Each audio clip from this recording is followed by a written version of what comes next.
자, 안녕하십니까. 오늘은 터미널에 대해서 알아보고 우리가 왜 터미널을 알아야 되는지, 그리고 제가 터미널을 설명하면서 무엇을 할지를 좀 설명을 드리겠습니다. 자, 터미널을 공부해야 되는 이유는요, 사실 뭐 공부랄 거는 없고요. 그 터미널에 대한 개념을 잡으시는 게 굉장히 중요한데, 제가 사실 이 터미널이라는 챕터를 쓰면서 사실 이 대화에서 모든 건 끝났습니다. 터미널은 되게 뭐 어렵고 그런 게 전혀 아니고요. 우리가 이 폴더 있잖아요.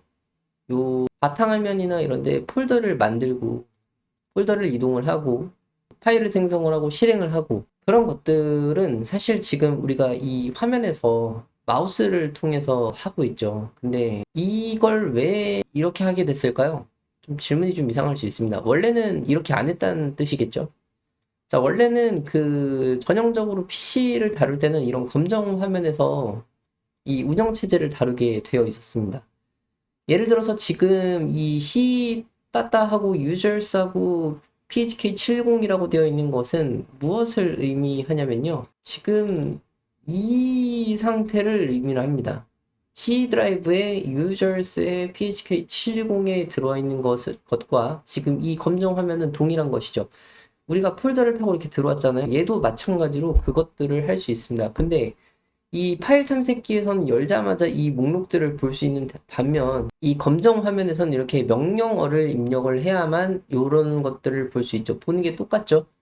이게 똑같고 우리가 예를 들어서 우리가 폴더 이동을 또 하겠다. 예를 들어서 바탕화면 이동을 하겠다라고 한다면 자, 이렇게 이동을 하면 됩니다. 자, 그러면은 지금 또 PHK70의 바탕화면에 와 있죠? PHK70의 데스크톱 바탕화면에 와 있습니다. 자, 이렇게 해서 바탕화면에서 어떤 폴더로 이동을 하고 그 폴더의 그 파일 상태를 확인을 하고 하는 등의 이 모든 작업은 우리가 이 마우스와 이 보여지는 이 창으로 대신하는 것이 되는데 터미널에 이런 명령어를 쓰고 하는 이런 과정들이 굉장히 어렵기 때문에 일반인에겐 어렵기 때문에 원래는 이것만 있어도 충분히 운영체제를 다룰 수 있거든요. 근데 이게 어렵기 때문에 우리가 이 그래픽 형태의 유저 인터페이스를 쓰고 있는 거죠. 그래서 이 그래픽 형태의 유저 인터페이스가 바로 GUI라는 것입니다. 그래서 여러분들이 보고 있는 이 모든 눈으로 보이는 이 마우스며 여기 클릭을 했을 때 이 커서가 이동하는 것이며 지금 이 창을 눌러서 이렇게 이동했을 때 이 창이 이동하는 것이며 이 모든 것들이 그래픽 유저 인터페이스라는 거예요.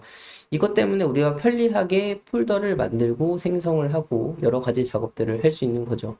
자, 근데 터미널이라는 걸 이제 우리가 이렇게 이해를 했다면, 자, 우리가 이것이 바이브 코딩이 도대체 무슨 의미가 있냐? 자, 우리 커서가 채팅을 입력을 했을 때 이 폴더를 도대체 어떻게 이해하고 있을 수 있을까요? 그것은 바로 이 커서라는 이 LLM이 이 터미널을 다룰 수 있기 때문입니다. 이 터미널을 다룰 수 있기 때문에 이 안에 있는 폴더와 파일들, 그다음에 파일 생성 및 삭제, 코드 수정 등을 다 할 수 있게 되는 것이죠. 기본적으로는 이 커서한테 뭔가를 시킨다라는 건 대부분 터미널을 통해서 뭔가를 제어한다라는 걸로 받아들이시면 됩니다. 자, 우리가 창을 열고 어떤 파일을 열어서 수정을 하는 이 그래픽 유저 인터페이스 이 기반의 이 모든 과정을 커서는 터미널로 하고 있다는 것이죠.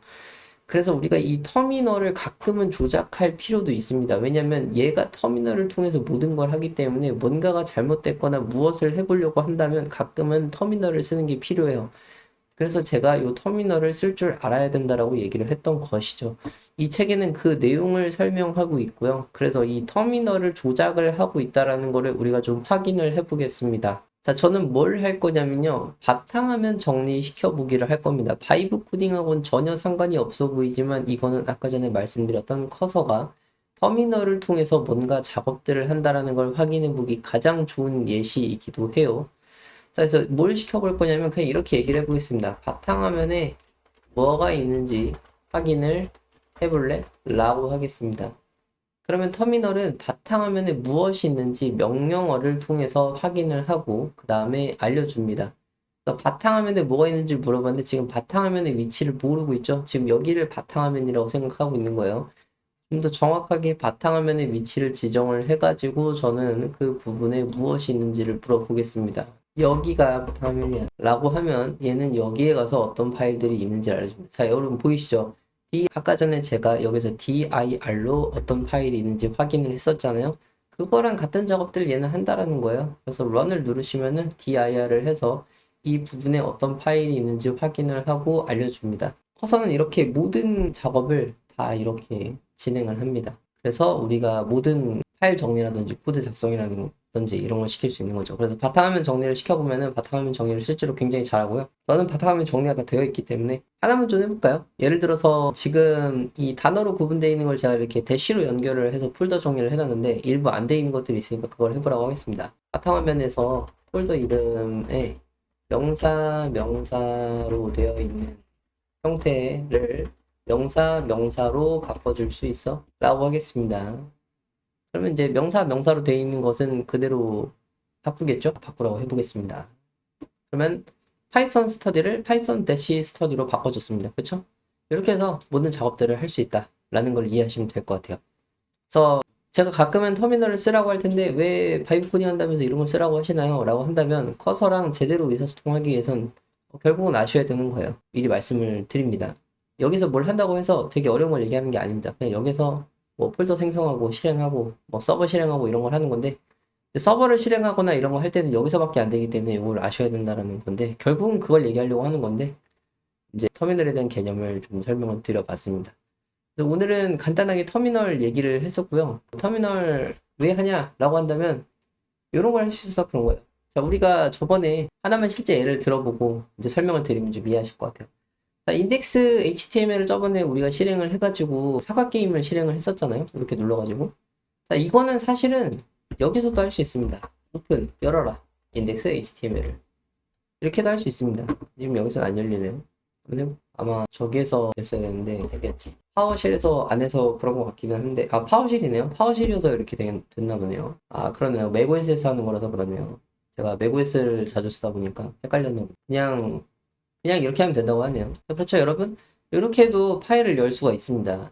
더블 클릭하는 것과 저거는 동일하다는 뜻이죠. 그래서 그렇게 해서 우리가 파일을 실행할 수도 있지만 여기서 실행할 수도 있다. 여기서 더블 클릭한 것과 이렇게 실행한 거는 같다. 이렇게 이해를 하시면 될 것 같습니다.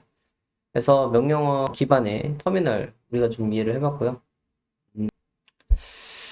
뭐 하나만 더 말씀을 드리자면은 여기에 이 커서 있는 이 터미널이 뭔가 대단한 거라고 생각하시는 분들이 있어요. 여기 뭔가 설치된 뭔가다라고 생각하시는 분들인데 전혀 그런 게 아니고요. 여기는 터미널이라는 건 얘와 비슷한 녀석입니다. 얘는 파워쉘이죠. 얘는 명령 프롬프트고요. 그래서 이 터미널, 이 커서의 터미널은 새로운 것이 아니라 윈도우에서 제공하는 여러 형태의 터미널들이 있거든요. 명령 프롬프트도 있고 한데 이제 이 커서에서는 이 파워쉘을 실행을 대신 해주는 겁니다. 그러니까 좀 더 쉽게 말을 하기 위해서 좀 말을 찾고 있는데 지금 이 파워쉘이라는 이 검정 화면 있죠? 얘랑 그냥 완전히 같은 겁니다. 전혀 다른 게 아니에요. 여기 커서에 뭔가 설치한 뭔가가 아니라는 겁니다. 커서만의 뭔가가 아니라는 거죠. 이거를 커서만의 뭔가라고 생각하셔가지고 커서에 내가 뭐 터미널을 설치를 했다라고 하시는 분들이 있는데 전혀 말도 안 되는 소리고요. 여기서 만약에 여러분들이 클로드를 설치를 하셨다면은 여기서 클로드 하는 것과 여기서 클로드를 실행하는 건 전혀 다른 게 아닙니다. 완전히 똑같은 겁니다. 파워쉘이죠.